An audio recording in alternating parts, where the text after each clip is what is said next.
माने immediate cure करदब ताको जदि आम लाइफस्टाइल आड करवा माने खाद्य को आड कर चलवा न्यूट्रिशन को देन आमे जेमिति सुस्थ रोचे आम पिला माने भी आम फ्यूचर से माने से भी सुस्थ रहिबे जोडा कि आमे समस्त प्रैक्टिकली फील भी करछे जो माने आम छोट छुआ को देइछे तो एबे आमे आम छुआ जेतेबे खुशी रे रहिबे माने मेडिकल जावन थिले आमे सेतेबे बहुत खुशी हे जाय मो छुआ सुस्थ अछि मो सुस्थ अछि मो छुआ सुस्थ अछि तो एबे आमे से चाइल्ड न्यूट्रिशन ऊपर को शुणा कौन अच्छी से एक्चुअली जो मैंने पिला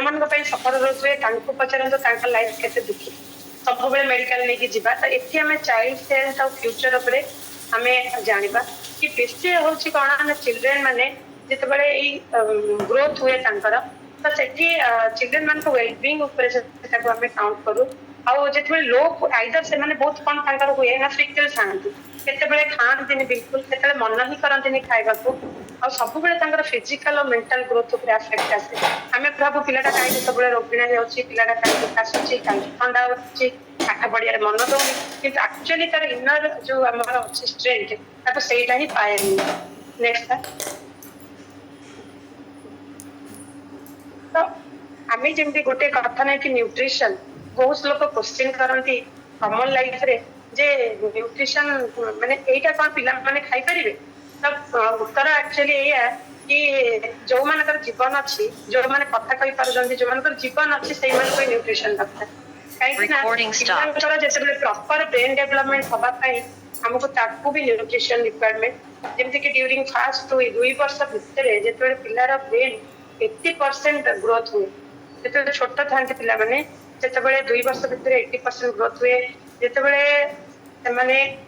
अंडर नरिश माने जेते नरिशमेंट आसे मींस न्यूट्रिशन तांको बॉडी को जाए नी ते माने तांकर एनरोलमेंट कम रहे एंड एवरी सीजन रे तांको ठंडा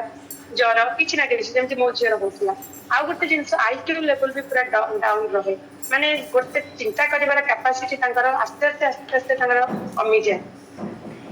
तो बहुत सारा एबे डिजीज अछि एमिति जे चिल्ड्रन ओबेसिटी रे जाउछंती अस्थमा होउची डायबिटिक भी होउची चाइल्डहुड डायबिटिक भी रहउची हार्ट डिजीजेस भी रहउची हाइपरटेंशन भी रहउची हाई कोलेस्ट्रॉल लेवल ये सब होची आ गोटे आगु लीड करूची कैंसर जोटा कि वर्तमान ए माने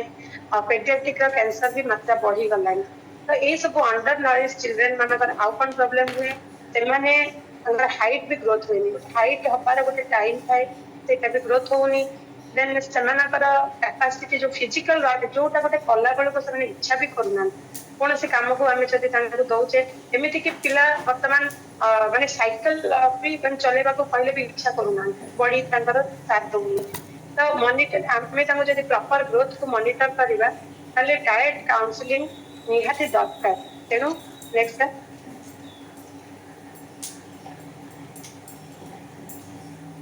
न्यूट्रिशन और चाइल्ड डेवलपमेंट आ भितर जो आमर रही आम कौन न्यूट्रिशन पिला दबा जिते